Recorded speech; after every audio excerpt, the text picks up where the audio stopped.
Hi hello ನಮಸ್ತೆ. ನಾನು ರಾಜು ಅಷ್ಟೇ. ನೀವು ನೋಡ್ತಿದ್ದೀರಾ centre point Kannada YouTube channel.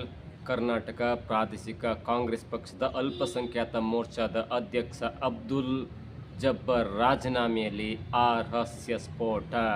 ಸಿದ್ದರಾಮಯ್ಯಗೆ ಮೇಲುಗೈ, ಡಿಕೆಗೆ ಭಾರಿ ಹಿನ್ನಡೆ. ರೊಚ್ಚಿಗಿದ್ದ ಅಲ್ಪಸಂಖ್ಯಾತ ನಾಯಕ ಕ್ರಮಕ್ಕೆ ರಾಹುಲ್ ಗಾಂಧಿ ಖಡಕ್ ಸೂಚನೆ. ಏನಿದು ಅಪ್ಡೇಟ್ ಇವೆಲ್ಲವನ್ನು ನೋಡೋಣ. ಅದಕ್ಕಿಂತ ಮೊದಲು ಇಲ್ಲಿ ತನಕ ನಮ್ಮ ಚಾನಲ್ನ ಸಬ್ಸ್ಕ್ರೈಬ್ ಮಾಡಿಲ್ಲ ಅಂದರೆ ಈಗಲೇ ಸಬ್ಸ್ಕ್ರೈಬ್ ಮಾಡಿ, ಜೊತೆಗೆ ಕಾಮೆಂಟ್ಗಳ ಮುಖಾಂತರ ತಮ್ಮ ಅಭಿಪ್ರಾಯವನ್ನು ತಿಳಿಸಬಹುದು. ವೀಕ್ಷಕರೇ, ದಾವಣಗೆರೆಯ ದಕ್ಷಿಣ ಕ್ಷೇತ್ರದ ಉಪಚುನಾವಣೆ ಎನ್ನುವುದು ಕರ್ನಾಟಕಕ್ಕೆ ಮತ್ತು ಅಲ್ಪಸಂಖ್ಯಾತರ ಮುಖಂಡರ ನಡುವೆ ಇದ್ದಂಥ ಬಣಬಡಿದಾಟ, ಪ್ರತಿಷ್ಠೆಯ ಬಡಿದಾಟ ಇದೀಗ ರಾಜೀನಾಮೆಯ ಹಂತಕ್ಕೆ ಬಂದು ತಲುಪಿದೆ. ಕರ್ನಾಟಕ ಕಾಂಗ್ರೆಸ್ ಪಕ್ಷದಲ್ಲಿ ಅದರಲ್ಲೂ ಮುಖ್ಯವಾಗಿ ಅಲ್ಪಸಂಖ್ಯಾತರಲ್ಲಿ ಎರಡು ಬಣ ಇದೆ. ಒಂದು ರಿಜ್ವಾನ್ ಅರ್ಷದ್, ಸಲೀಂ ಅಹ್ಮದ್ ಮತ್ತು ಡಿಕೆ ಬಣ, ಮತ್ತೊಂದು ಕಡೆ ಜಮೀರ್ ಅಹಮದ್ ಖಾನ್, ಅಬ್ದುಲ್ ಜಬ್ಬರ್ ಮತ್ತು ಸಿದ್ದರಾಮಯ್ಯನವರ ಬಣ ಎನ್ನುವಂಥ ಎರಡು ಬಣ ಇದೆ. ಆ ಎರಡು ಬಣಗಳ ನಡುವೆ ಆದಂಥ ಕಚ್ಚಾಟ ಇದೀಗ ಅಲ್ಪಸಂಖ್ಯಾತ ಮೋರ್ಚಾದ ರಾಜ್ಯಾಧ್ಯಕ್ಷರಾಗಿರುವಂಥ ಅಬ್ದುಲ್ ಜಬ್ಬರ್ ಅವರು ರಾಜೀನಾಮೆ ಕೊಡುವ ತನಕ ಬಂದು ತಲುಪಿದೆ. ಮತ್ತು ರಾಜೀನಾಮೆ ಕೊಟ್ಟು ಕೂಡ ಸುಮ್ಮನಾಗಿಲ್ಲ. ರಾಜೀನಾಮೆ ಕೊಡುವುದರಲ್ಲಿ ಕೊಟ್ಟಾಗ ಅವರು ಮಾಡಿದಂಥ ಸ್ಫೋಟಕ ರಹಸ್ಯ ಅಥವಾ ಬಹಿರಂಗ ಪಡಿಸಿದಂಥ ಸ್ಫೋಟಕ ರಹಸ್ಯ ಇದೆಯಲ್ಲ, ಅದು ಈಗ ಏನಾದರೂ ಹೈಕಮಾಂಡ್ ತಲುಪಿಬಿಟ್ರೆ ಅಷ್ಟರ ಮಟ್ಟಿಗೆ, ಅಥವಾ ಆ ಪತ್ರವನ್ನು ಏನಾದರೂ ಗಂಭೀರವಾಗಿ ಪರಿಗಣನೆಗೆ ತೆಗೆದುಕೊಂಡು ಬಿಟ್ಟರೆ ರಾಹುಲ್ ಗಾಂಧಿ ಅಥವಾ ಹೈಕಮಾಂಡ್, ಅಷ್ಟರ ಮಟ್ಟಿಗೆ ಡಿ ಕೆ ಶಿವಕುಮಾರ್ ಮತ್ತು ಡಿ ಕೆ ಶಿವಕುಮಾರ್ ಅವರ ಬಣಕ್ಕೆ ದೊಡ್ಡ ಹಿನ್ನಡೆಯಾಗುವುದರಲ್ಲಿ ಯಾವುದೇ ಸಂದೇಹವಿಲ್ಲ. ಒಂದು ವೇಳೆ ರಾಹುಲ್ ಗಾಂಧಿ ಅವರು ಏನಾದರೂ ಖಡಕ್ ಕ್ರಮಕ್ಕೆ ಮುಂದಾಗ್ಬಿಟ್ರೆ, ಅಥವಾ ಅಬ್ದುಲ್ ಜಬ್ಬರ್ ಅವರು ಬರೆದಂಥ ಪತ್ರವನ್ನು ಅಥವಾ ರಾಜೀನಾಮೆ ಪತ್ರದಲ್ಲಿ ಮಂಡನೆ ಮಾಡಿದಂಥ ಆ 4 ವಿಷಯಗಳನ್ನ ಏನಾದರೂ ಸ್ವಲ್ಪ ಗಂಭೀರವಾಗಿ ಪರಿಗಣನೆಗೆ ತೆಗೆದುಕೊಂಡು ಬಿಟ್ಟರೆ ಅಷ್ಟಕ್ಕೆ ಡಿ ಕೆ ಬಣಕ್ಕೆ ದೊಡ್ಡ ಹಿನ್ನಡೆಯಾಗುವುದರಲ್ಲಿ ಯಾವುದೇ ಸಂದೇಹವಿಲ್ಲ. ಮತ್ತು ತಾನು ಮುಖ್ಯಮಂತ್ರಿ ಆಗಬೇಕು ಎನ್ನುವಂಥ ಕನಸನ್ನು ಕಾಣ್ತಿದ್ದಂಥ ಡಿ ಕೆಗೆ ಮತ್ತೊಂದು ಸಲ ಹಿನ್ನಡೆ ಆಗಬಹುದು. ಹಾಗಾದರೆ ರಾಜೀನಾಮೆ ಪತ್ರದಲ್ಲಿ ಏನಿದೆ? ಆ್ಯಕ್ಚುಲಿ ದಾವಣಗೆರೆಯ ದಕ್ಷಿಣ ಕ್ಷೇತ್ರದಲ್ಲಿ ಅಂಥ ಮುಸ್ಲಿಂ ನಾಯಕರ ನಡುವೆ ಅಂಥದ್ದು ಏನಾಯಿತು? ಜೊತೆಗೆ ಅಬ್ದುಲ್ ಜಬ್ಬರ್ ಅವರು ರಾಜೀನಾಮೆ ಕೊಡುವಾಗ ತನ್ನ ರಾಜೀನಾಮೆ ಪತ್ರದಲ್ಲಿ ಮೆನ್ಷನ್ ಮಾಡಿದಂಥ ಆ 4 ಪಾಯಿಂಟ್ಗಳು ಏನು ಎನ್ನುವುದನ್ನು ನೋಡ್ತಾ ಹೋದರೆ, ನನ್ನ ಆ ರಾಜೀನಾಮೆ ಪತ್ರದಲ್ಲಿ ಏನಿದೆ ಅನ್ನೋದಕ್ಕಿಂತ ಮೊದಲು ದಾವಣಗೆರೆ ದಕ್ಷಿಣ ಕ್ಷೇತ್ರದ ಏನಾಯಿತು ಎನ್ನುವುದನ್ನು ನೋಡ್ತಾ ಹೋಗೋದಾದರೆ, ದಾವಣಗೆರೆ ದಕ್ಷಿಣ ಕ್ಷೇತ್ರದ ಉಪಚುನಾವಣೆ ಮುಗಿದ ನಂತರ ಅಲ್ಲಿನ ಉಸ್ತುವಾರಿ ವಹಿಸಿಕೊಂಡಂಥ AICCಯ ಕಾರ್ಯದರ್ಶಿಗಳು ಒಂದು ರಿಪೋರ್ಟನ್ನು ಹೈಕಮಾಂಡ್ಗೆ ತಲುಪಿಸ್ತಾರೆ. ಆ ರಿಪೋರ್ಟ್ನಲ್ಲಿ ಚುನಾವಣೆ ಹೇಗಾಯಿತು ಎನ್ನುವಂಥ ಈ ಪೋಸ್ಟ್ ಮಾರ್ಟಮ್ ರಿಪೋರ್ಟನ್ನು ತಲುಪಿಸ್ತಾರೆ. ಆ ರಿಪೋರ್ಟ್ನಲ್ಲಿ ಕೆಲವೊಂದು ವಿಚಾರವನ್ನು ಹೈಕಮಾಂಡ್ಗೆ ತಲುಪಿಸಿದ್ರು ಅಭಿಷೇಕ್ ದತ್ತ ಅವರು. ಅದರಲ್ಲಿ ಮುಖ್ಯವಾಗಿ ಮೆನ್ಷನ್ ಮಾಡಿದಂಥ ವಿಷಯ ಅಂದರೆ, ದಾವಣಗೆರೆ ದಕ್ಷಿಣ ಕ್ಷೇತ್ರದಲ್ಲಿ ಬಣ ಬಡಿದಾಟ ಜಾಸ್ತಿ ಆಗಿತ್ತು, ಅದರಿಂದ ಹಿನ್ನಡೆಯಾಗುವಂಥ ಅಥವಾ ವ್ಯತಿರಿಕ್ತವಾದ ಪರಿಣಾಮ ಬೀರುವಂಥ ಸಾಧ್ಯತೆ ಇದೆ ಎನ್ನುವಂಥ ಮಾತನ್ನು ಹೇಳಿ ಕೆಲವೊಂದಿಷ್ಟು ಮುಖಂಡರ ಅಂದರೆ ಚುನಾವಣೆ ಘೋಷಣೆ ಆದ ನಂತರದಿಂದ ಫೈನಲ್ ಡೇ ತನಕ ಏನಾಯಿತು ಎನ್ನುವುದನ್ನು ಸಂಕ್ಷಿಪ್ತವಾಗಿ ಅವರು ರಿಪೋರ್ಟನ್ನು ಸಲ್ಲಿಸಿದರು. ಆ ರಿಪೋರ್ಟನ್ನು ಪಡ್ಕೊಂಡಂಥ ಸುರ್ಜೇವಾಲಾ ಅವರು ಅಲ್ಪಸಂಖ್ಯಾತ ಮೋರ್ಚಾದ ಅಧ್ಯಕ್ಷರಾದಂಥ ಅಬ್ದುಲ್ ಜಬ್ಬರ್ ಜೊತೆಗೆ CM ಆಪ್ತ ಕಾರ್ಯದರ್ಶಿ ಆಗಿರುವಂಥ ನಜೀರ್ ಅಹಮದ್ ಅವರ ರಾಜೀನಾಮೆ ಕೊಡುವಂತೆ ಸೂಚನೆ ಕೂಡ ಕೊಟ್ಟಿದ್ದರು.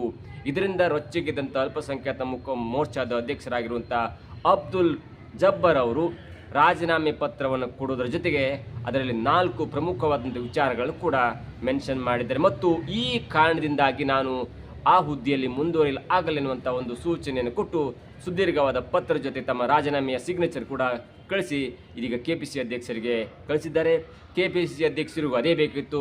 ಕೊಟ್ಟ ಕೂಡಲೇ ರಾಜೀನಾಮೆಯನ್ನು ಅಂಗೀಕರಿಸಲಾಗಿದೆ ಮತ್ತು ಅಲ್ಪಸಂಖ್ಯಾತ ಮೋರ್ಚಾದ ಪದಾಧಿಕಾರಿಗಳ ಜೊತೆ ಎಲ್ಲವನ್ನೂ ಕೂಡ ವಿಸರ್ಜನೆ ಮಾಡಲಾಗಿದೆ. ಹೊಸದಾಗಿ ಮತ್ತೊಂದು ಸಲ ಅಲ್ಪಸಂಖ್ಯಾತರ ಮುಖಂಡರ ಮೋರ್ಚಾವನ್ನು ಕಟ್ತೇವೆ ಅನ್ನುವಂಥ ಮಾತನ್ನು ಹೇಳಿದ್ದಾರೆ.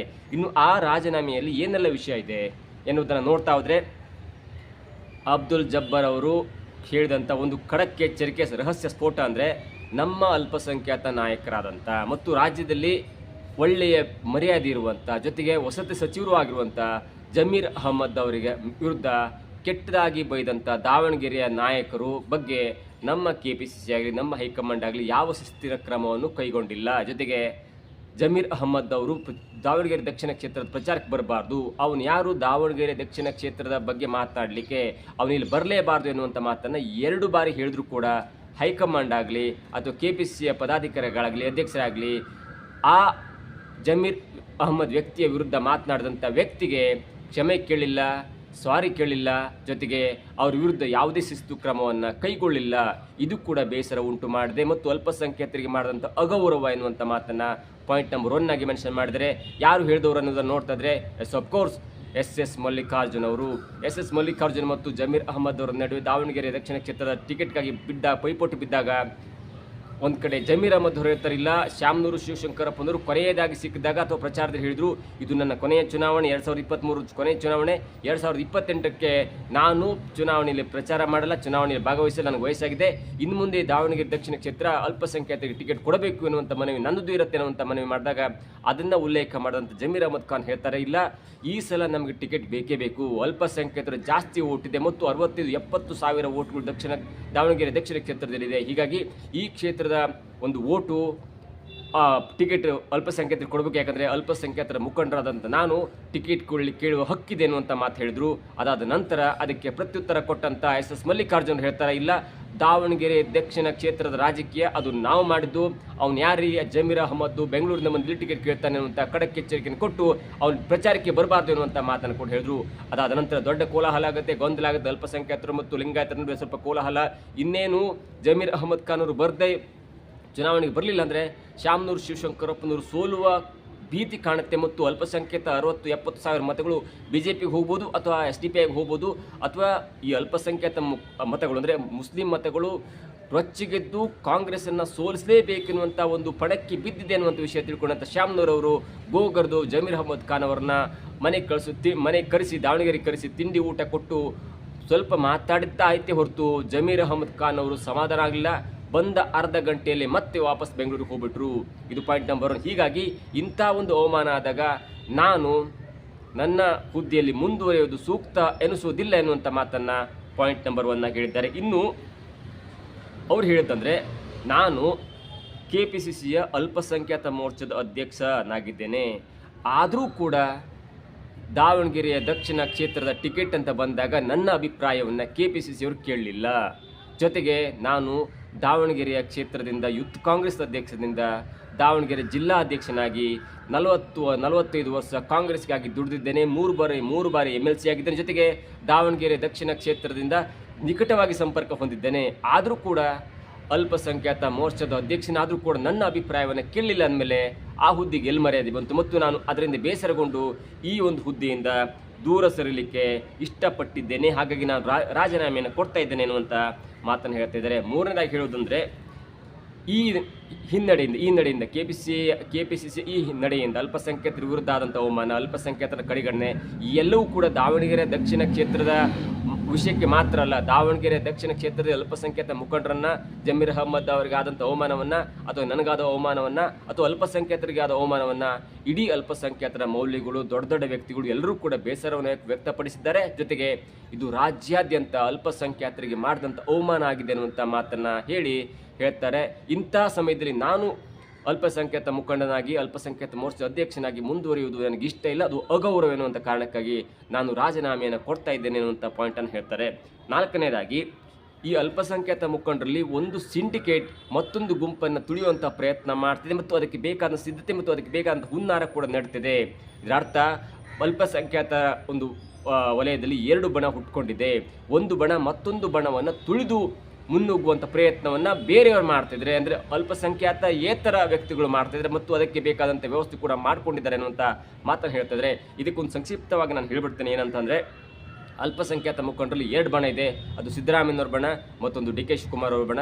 ಸಿದ್ದರಾಮಯ್ಯನವ್ರ ಬಣದಲ್ಲಿ ಜಮೀರ್ ಅಹಮದ್ ಖಾನ್ ಇದ್ದಾರೆ, ಜೊತೆಗೆ ಸಲೀಂ ಅಹಮದ್ ರಿಜ್ವಾನ್ ಕೂಡ ಇದ್ದರು. ಆದರೆ ಎಲ್ಲೋ ಒಂದು ಕಡೆ ಜಮೀರ್ ಅಹಮದ್ ಖಾನ್ ಅವರನ್ನ ದೂರ ಇಟ್ಟು ಇದೀಗ ರಿಜ್ವಾನನ್ನು ತರಬೇಕು ಅನ್ನುವಂಥ ಕಾರಣಕ್ಕಾಗಿ DK ಶಿವಕುಮಾರ್ ಅವರು ಸಲೀಂ ಮತ್ತು ರಿಜ್ವಾನ್ ಅವರನ್ನ ಬಿಟ್ಟು ಇದೀಗ ಜಮೀರ್ ಅಹಮದ್ ಅವರನ್ನ ದೂರ ಇಡಲಿಕ್ಕೆ ಪ್ರಯತ್ನ ಮಾಡ್ತಾ ಇದ್ದಾರೆ ಅನ್ನುವಂಥ ಮಾತು ಇದೀಗ ಅಬ್ದುಲ್ ಜಬ್ಬರ್ ಅವರ ಮುಖಾಂತರ ಕೇಳಿ ಬರ್ತಾ ಇದೆ. ಯಾಕಂದರೆ ಅಬ್ದುಲ್ ಜಬ್ಬರ್ ಅವರಿಗೆ ದಾವಣಗೆರೆ ದಕ್ಷಿಣ ಕ್ಷೇತ್ರ ಟಿಕೆಟ್ ಕೇಳಿದ್ರು, ಸಾದಿಕ್ ಪೈಲ್ವಾನ್ ಕೇಳಿದ್ರು.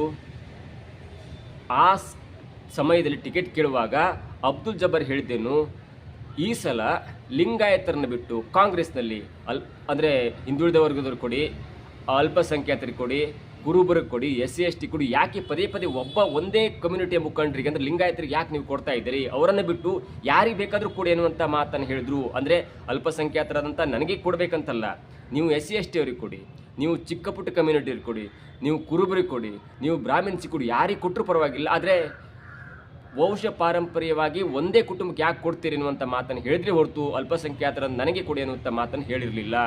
ಆದರೆ ಇಂಥ ಒಂದು ಅಲ್ಪಸಂಖ್ಯಾತರಿಗೆ ಕೊಡಿ ಅನ್ನುವಂಥ ನನಗೆ ದುಂಬಾಲು ಬಿದ್ದಂಥವರು ಸಲೀಂ ಅಹಮದ್ ಮತ್ತು ರಿಜ್ವಾನ್ ಅರ್ಷದ್ ಅವರು ನನಗೆ ಟಿಕೆಟ್ ಕೇಳು, ನೀನು ಅಲ್ಪಸಂಖ್ಯಾತ ಮುಖಂಡ ಇದೆಯಾ, ದಾವಣಗೆರೆ ಕ್ಷೇತ್ರದ ಅಭ್ಯರ್ಥಿ ಇದೆಯಾ, ಹೀಗಾಗಿ ನೀ ಟಿಕೆಟ್ ಕೇಳುವಂಥ ಮಾತನ್ನು ಹೇಳಿ ಆ ಮಾತನ್ನು ನನ್ನ ಮುಖಾಂತರ ಆಡಿಸುವ ಮುಖಾಂತರ ನನ್ನನ್ನು ಈ ಅಲ್ಪಸಂಖ್ಯಾತ ಮುಖಂಡರಿಂದ ದೂರ ಇಡುವಂಥ ಪ್ರಯತ್ನ ಮಾಡಿದ್ದು ಅಥವಾ ಈ ಅಲ್ಪಸಂಖ್ಯಾತರ ಬಣವನ್ನು ಎರಡೆರಡು ಬಣವನ್ನಾಗಿ ಮಾಡಿದ್ದು ರಿಜ್ವಾನ್ ಅರ್ಷದ್ ಮತ್ತು ಸಲೀಂ ಅಹಮದ್ ಅವರು.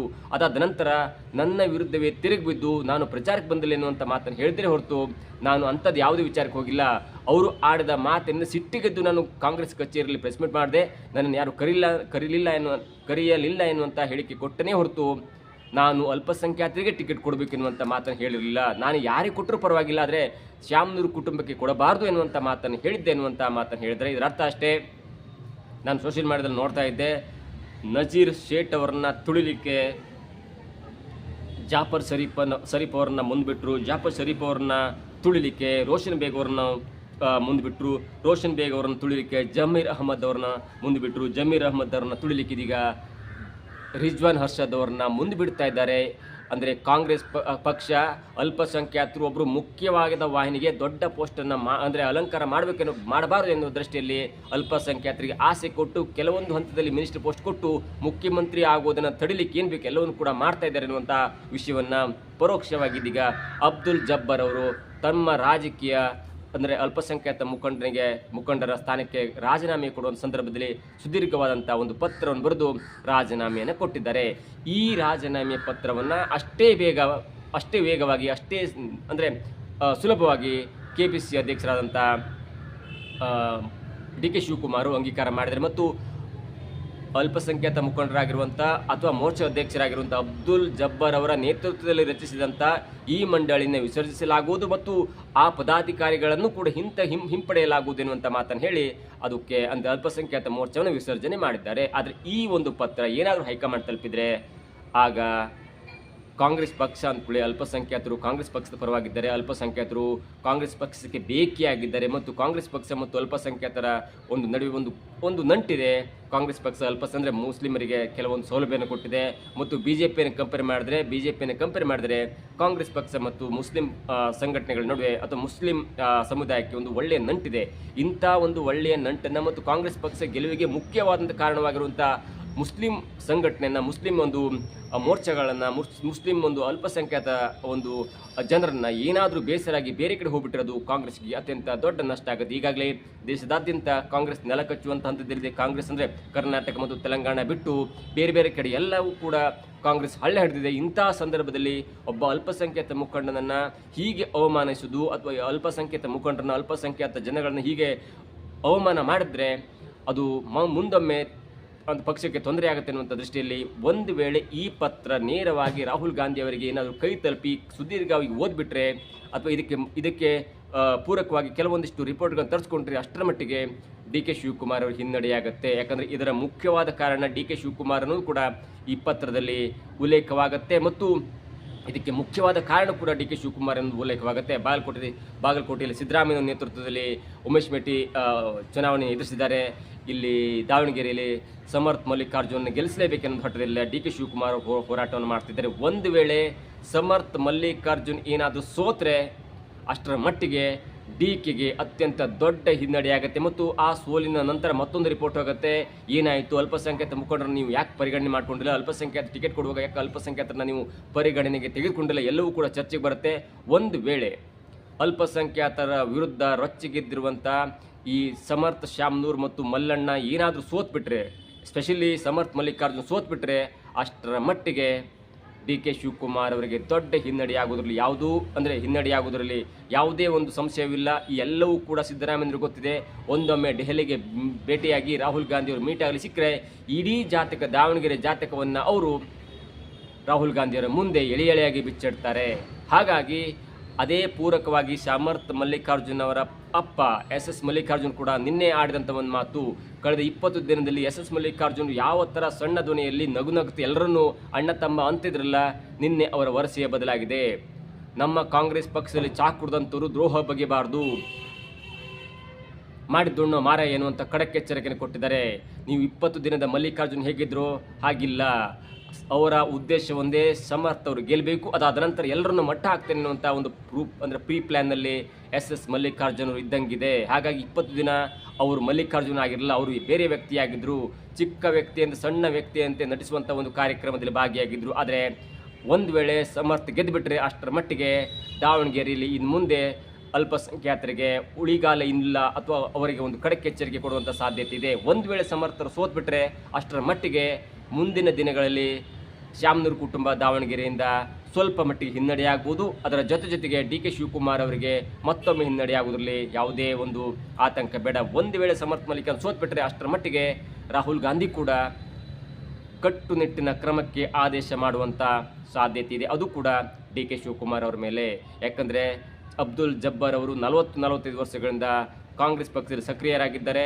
ಅಲ್ಪಸಂಖ್ಯಾತ ಮುಖಂಡರ ಮೋರ್ಚಾದ ಅಧ್ಯಕ್ಷರಾಗಿದ್ದಂಥವರು, ದಾವಣಗೆರೆ ದಕ್ಷಿಣ ಜಿಲ್ಲೆಯ ಅಧ್ಯಕ್ಷರಾದಂಥವರು, ಯೂತ್ ಕಾಂಗ್ರೆಸ್ನ ಅಧ್ಯಕ್ಷರಾದಂಥವರು ಮತ್ತು 3 ಬಾರಿ MLC ಕೂಡ ಆದಂಥವರು. ಹೀಗಾಗಿ ಇಂಥ ವ್ಯಕ್ತಿಗಳನ್ನ ಕೇವಲ MLC ಮಾಡಿ ಕ್ಷೇತ್ರದ ಪ್ರಚಾರಕ್ಕೆ ಬರಬಾರ್ದು, ಕ್ಷೇತ್ರದ ಮುಖಂಡರ ಜೊತೆ ಸಂಪರ್ಕ ಇರಬಾರ್ದು ಎನ್ನುವಂಥ ಈ ಕಾಂಗ್ರೆಸ್ನ ಮತ್ತೊಂದು ಬಡ ರಾಜಕೀಯ ಇದೆಯಲ್ಲ, ಅದು ಈಗ ಕಾಂಗ್ರೆಸ್ಗೆ ಹೊರೆಯಾಗುವಂಥ ದೊಡ್ಡ ಸಾಧ್ಯತೆ ಕೂಡ ಇದೆ. ಇದಾಗುತ್ತೆ ಇವತ್ತಿನ ವಿಶೇಷ. ನೋಡ್ತಾರೆ centre point Kannada YouTube channel.